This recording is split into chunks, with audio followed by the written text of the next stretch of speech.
If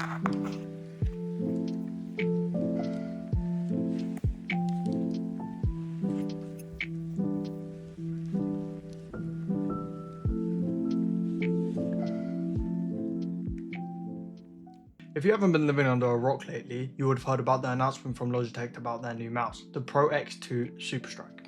This mouse has been very controversial recently on how the new technology in it is going to affect the pro scene. There have been a couple posts on Twitter about how this mouse is getting players banned and how this mouse gives you a complete competitive advantage. However, I don't think that's necessarily true. I mean, the mouse itself is just the same as the Logitech Superlight and the Logitech Superlight 2C, I believe it's called. They haven't changed anything about the shape. So whether that mouse is comfortable in your hand and you already play with one of the Superlights or the G Pro, you'll be used to the shape of the mouse. However, if you aren't, it's not going to make you a godsend. Like, you're not going to be top fragging most of your games if you're already bottom fragging. However, what it will help with is response time. Now, response time is something that's been just kind of, marginally decreased over time. I mean, there's only so much you can do when it comes to having a physical switch in a mouse. That's where the Pro X2 Superstrike comes in. This mouse has no switches in it. Now, what are they using instead of switches? They are using something called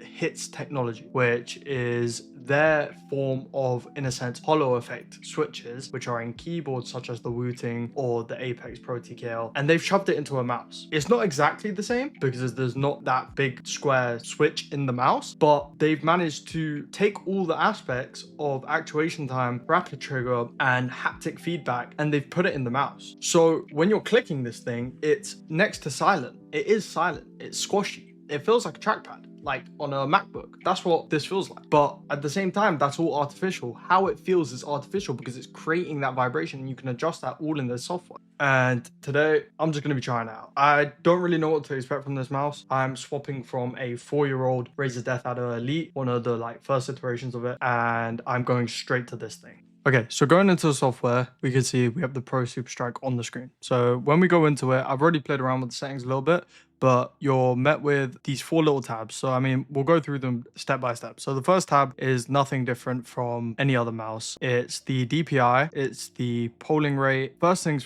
I want to change is increase the polling rate to 2000. And I feel like 2000 polling rate is kind of the limit of where when you are increasing it, there's no stutters and your PC can keep up and you can still, reap the benefits of playing on 2000 hertz polling rate. When you go up to 4K or 8K, it tends to cause issues. That could be latency issues, that could be stutters and FPS. It's safer and more reliable to stay on 2000, and plus it doesn't drain the battery life as much. Then going over to this next tab, it is all your assignments for your buttons on your mouse, which are, you can set up macros, you can do all the normal stuff. However, the main 2 tabs that I want to talk about are the scroll wheel tab and the HITS configuration tab. In the scroll wheel tab, you have the ability to change how the scroll wheel feels. So whether that is when you turn it on, you want the sensitivity of it to be high so that if you're jumping in a game, it make sure it registers all that. Or, if you don't want it to accidentally jump, you can set this to a high response time. You can play around with it and,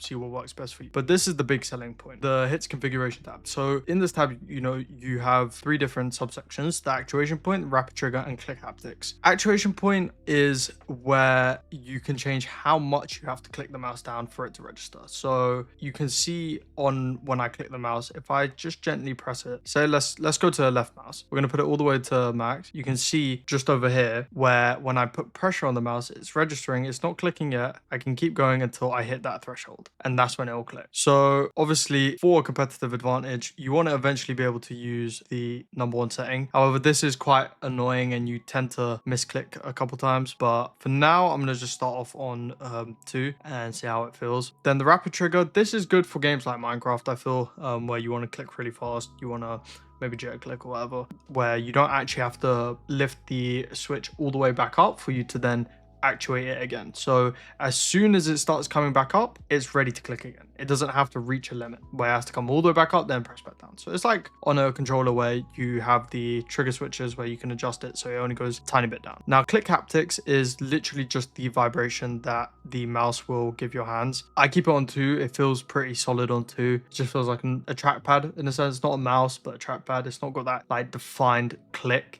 to it because it's not a switch, but you can still feel when it's actuating. Turning this off, it will feel squashy and there'll be no feel, no feedback on it. You will just be feeling purely nothing. It'll be completely silent. The MVP is mine. Let's do this. Fight! I got you, bruv.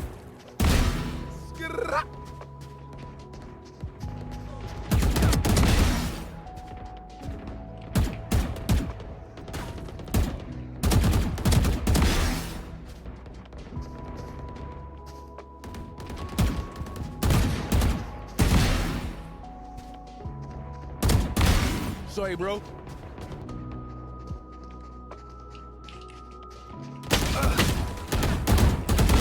What?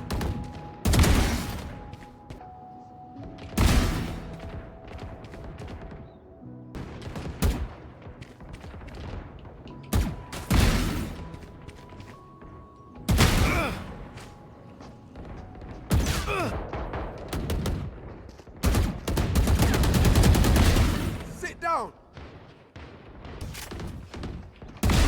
No, you don't.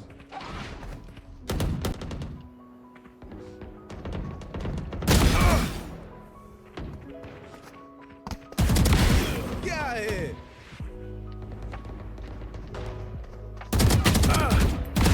Healer's down.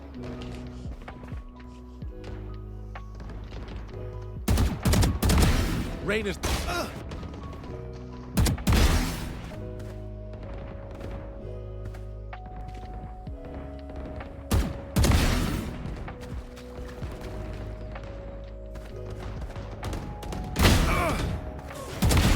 That's done. Triple, baby.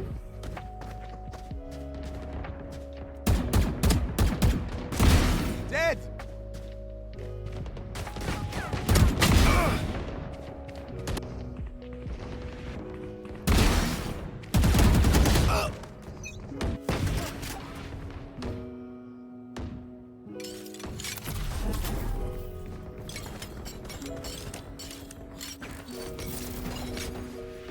Okay, what are my final thoughts on the mouse? I think it's a great upgrade from majority of the mice that you guys are most likely using already. I think if it's within budget, I think it's a great option. It comes in at around $180 or £160, which by no means is it cheap, but for what you're getting, it is, I think, valued quite well. And I think Logitech have priced it quite fairly. Obviously, I've only used this mouse now for a day, and I don't know what the long-term effects of it are gonna be. I don't know if the durability is that good. I don't know how long it's gonna last. I don't know if I'm gonna have any issues with it later on and down the line. But this is now gonna be my official new main mouse, so I will be using it on a daily basis, and I think I'll be able to come to grips with any problems I have with it, anything I find even better about it and more practical about it. But if you guys want to see me play live with the mouse and practice with it and just kind of get used to it more, I'm streaming quite often, if not every day, on my Twitch, which I will leave a link down below. And if you lot want to come watch me play live with the mouse, just click on the link, and if I'm live, or follow, you'll get a notification when I am live. Follow my TikTok, that will also be down in the description, and I hope you lot enjoyed the video. Bye.